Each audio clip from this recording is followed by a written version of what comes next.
They spent $3,000 and 2 full afternoons at an attorney's office. They signed the papers. They received a binder. The attorney shook their hands and told them their estate was protected. Their home would pass to their children without going through court. Their bank accounts would transfer cleanly. Their family would be spared the time, the cost, and the stress of the legal process called probate. They drove home feeling the quiet relief of people who have handled something important, something that needed to be done for years and was finally done. They put the binder on a shelf, and they moved on with their lives. 12 years later, one of them died. And within weeks, the family discovered something no one had warned them about. The trust existed. The signatures were real. The document was valid. But the house, the family home that had been in that marriage for 31 years, was never actually moved into the trust. The deed at the county recorder's office still showed the couple's names, not the trust's name.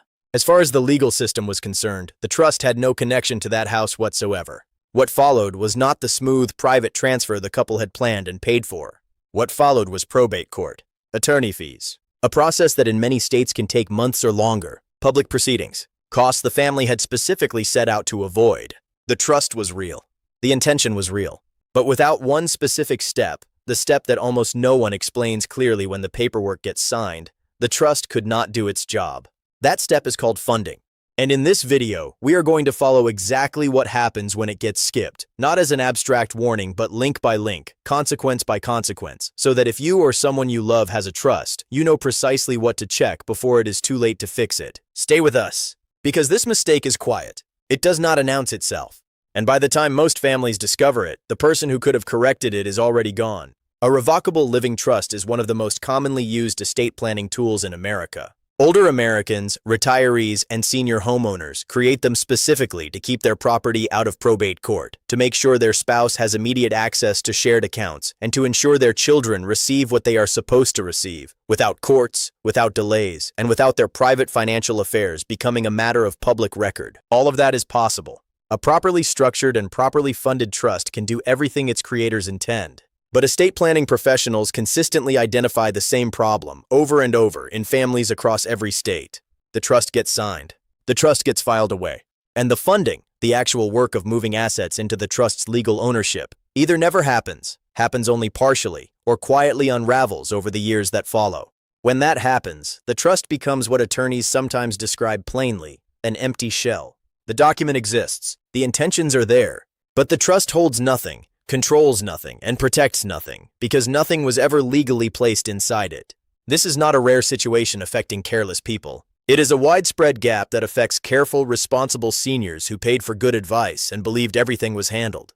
We are going to walk through how it starts, how it quietly grows, and what the consequences look like when a family finally realizes it. The first link, the signature that felt like finish line. Here is where the chain begins, and it begins with something that feels entirely reasonable. A retired couple, let us say in their late 60s, homeowners, modest retirement savings, a paid-off house that represents most of what they built together, visits an estate planning attorney. They are told that a revocable living trust is the right tool for their situation. It will allow their home and their accounts to transfer to their adult children without going through probate.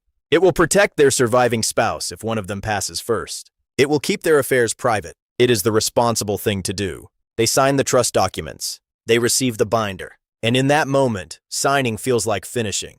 This is the first link in the chain, the assumption that creating a trust and funding a trust are the same event. They are not. Signing the trust document creates a legal structure, something like an empty container. Funding the trust is the separate process of actually placing your assets inside that container by changing how they are titled and owned. The attorney may mention this, but it is often explained quickly in the context of a long meeting covering many topics, and the instruction to follow up on retitling does not always carry the weight it deserves. Many seniors leave that meeting understanding that they have a trust. They do not leave with an equally clear understanding that their work is not yet done. The document is valid. The container exists. But it is empty, and an empty trust cannot protect anything.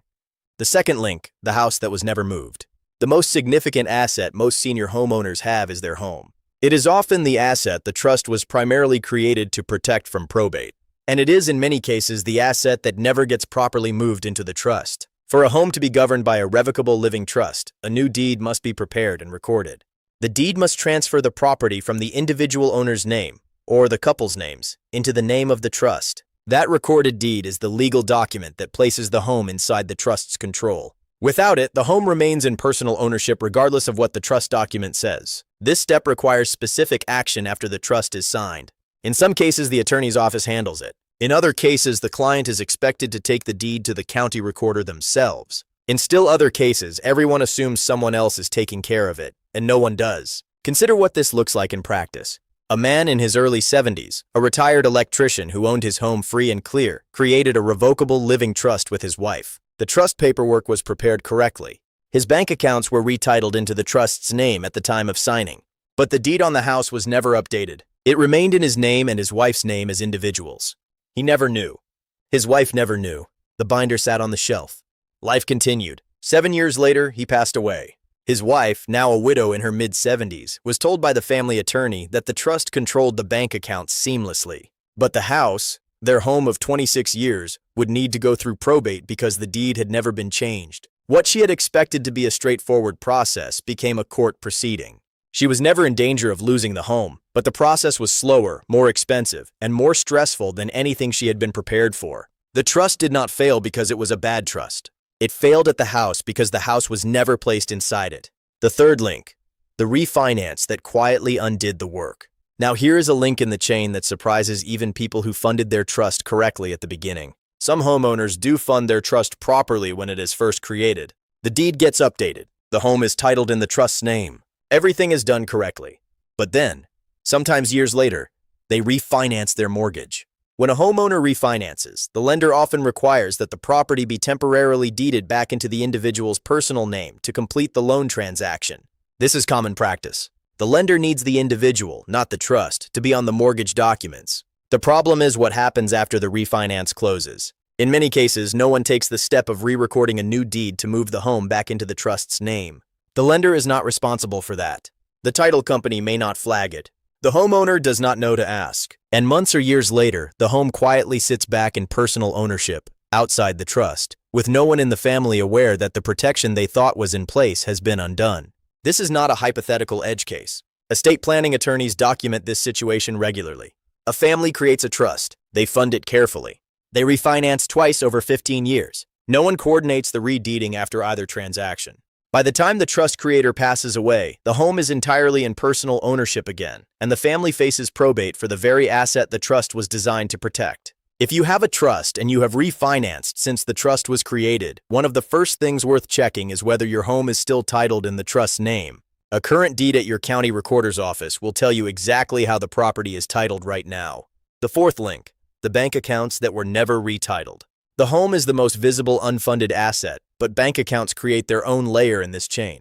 For a bank account to be governed by a revocable living trust, the account must be retitled in the name of the trust. That typically means visiting the bank, presenting the trust documentation, and formally changing the ownership on the account record. Some banks handle this smoothly. Others require specific forms, a certificate of trust, or a scheduled appointment. Many seniors intend to do this and simply never get around to it. Others believe their attorney handled it as part of the estate planning process, when in fact the responsibility was theirs to follow through with each financial institution individually. When a bank account is held in personal name at the time of the account holder's death, the trust document has no authority over it.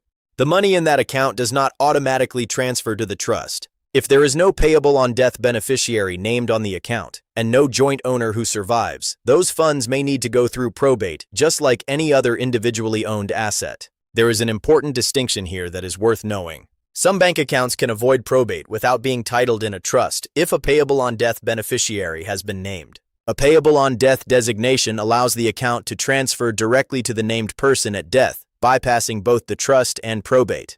But if neither a trust titling nor a payable on death designation is in place, the account is exposed.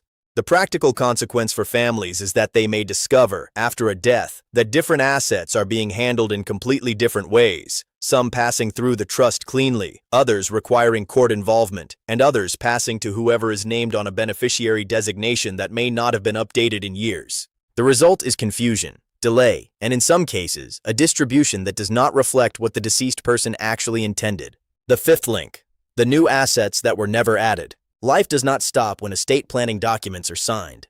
People open new accounts. They receive inheritances. They sell one property and purchase another. They roll over old retirement accounts. They accumulate financial accounts they did not have when the trust was created. Every asset acquired after the trust is signed begins its life in personal ownership. Unless a deliberate step is taken to retitle it in the trust's name, or to name the trust as a payable on death or transfer on death beneficiary, that new asset exists entirely outside the trust's reach. This is one of the most common ways that a trust which was properly funded at creation becomes only partially funded over time. Not through carelessness with the original assets, but through the simple accumulation of years and new financial activity, none of which automatically connects itself to the trust that was created years earlier. A retired teacher in her early 70s had a trust that was well funded when she signed it at age 63. Over the next decade, she opened a new savings account at a credit union for convenience. She received a modest inheritance from her sister and placed it in that same account. She purchased a small vacation property with her son's help and titled it in her name alone for simplicity at the time of purchase. When she passed away, the trust controlled her original assets cleanly. But the credit union account, holding a significant amount, and the vacation property both sat outside the trust entirely. Her family, who expected everything to transfer through the trust, found themselves navigating probate for two significant assets that the trust document clearly intended to cover. The trust said all the right things. It simply had no legal authority over assets that had never been placed inside it. The sixth link, when the family discovers the gap. Every link in this chain has been quiet up to this point. The unfunded deed, the post-refinance oversight, the unretitled accounts, the new assets. None of them announced themselves. None of them generated a warning. The binder sat on the shelf, and life went on. The sixth link is the moment when the chain becomes visible, and it is almost always the worst possible moment. It is the days and weeks after someone dies, when the family is already grieving, already managing arrangements, already exhausted. That is when the surviving spouse or the adult children discover that the trust they believed handled everything has significant gaps. The consequences at this stage are real and specific. Assets held outside the trust must go through probate. Probate is a court-supervised process. In many states, it takes months. Attorney fees are common. In some states, probate attorney fees are calculated as a percentage of the gross estate value, meaning the cost of probating a home worth $300,000 could be many thousands of dollars in legal fees, regardless of whether there are any genuine disputes. Probate proceedings are also public record. The assets in the estate, the names of the beneficiaries, the distribution instructions, all of this becomes accessible to anyone who looks. For families who created a trust specifically to keep their affairs private, discovering that their home is going through public probate proceedings can feel like a deeply personal loss, layered on top of the grief they are already carrying. And in families with any complexity, blended families, estranged relatives, disagreements about intentions, probate can become a place where those tensions come to the surface in ways that legal proceedings make harder, not easier, to resolve. None of this was the intention. All of it was avoidable. Here is what to do. And the good news is that if the trust creator is still living, all of these gaps can be corrected. Step 1. Pull the deed on your home and read the owner's name. Go to your county recorder's office website. Most counties have online deed search tools, and look up the current deed on your home. Read the name listed as the owner. If it shows your personal name or your name and your spouse's name and not the name of your trust, the home is not inside the trust. This can be corrected with a new deed, but it needs to be done while you are living and capable of signing. Discuss this with an estate planning attorney in your state. Step 2. Check every financial account title. Log into your bank accounts, savings accounts, and investment accounts and look at how the account is titled. If it shows your personal name without a trust designation, ask the institution what is required to retitle the account in the name of the trust. Some institutions handle this quickly. Some require a certificate of trust. Bring your trust documentation when you go. Step 3. If you have refinanced since the trust was created, confirm the deed. This is especially important. A refinance is one of the most common events that quietly moves a home out of a trust's name. Check the current deed regardless of whether you remember redeeding the property after your last refinance. Step 4. Make a list of every asset you own and compare it to what the trust actually controls. Your home, checking accounts, savings accounts, brokerage accounts, certificates of deposit, a second property, a vehicle, any account you have opened in the last few years. For each one, ask, is this titled in the trust's name? Does it have a named beneficiary, or does it sit in my personal name with no connection to either? Assets in the third category need attention. Step 5. Understand what retirement accounts require separately. IRAs, 401ks, and similar retirement accounts generally should not be retitled into a revocable living trust during your lifetime, as doing so can create immediate and significant tax consequences. These accounts pass through beneficiary designations. Review your beneficiary designations on each retirement account and life insurance policy to make sure they reflect your current wishes and align with your overall estate plan. Ask an estate planning attorney whether naming the trust as a contingent beneficiary makes sense for your specific situation. Step 6. Review the trust after any major financial event.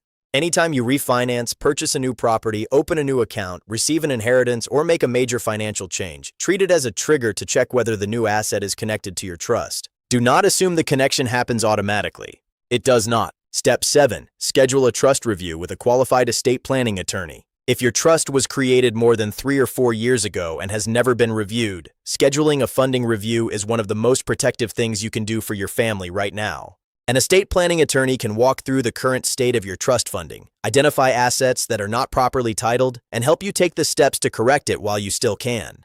Do not use a video as a substitute for professional guidance on this topic. Rules vary by state. Deed requirements vary by state. The right approach for your specific trust, your specific assets, and your specific family situation requires someone licensed and qualified in your area. Let us follow the chain one more time. It starts with something that feels complete: signing a trust. But signing is not funding.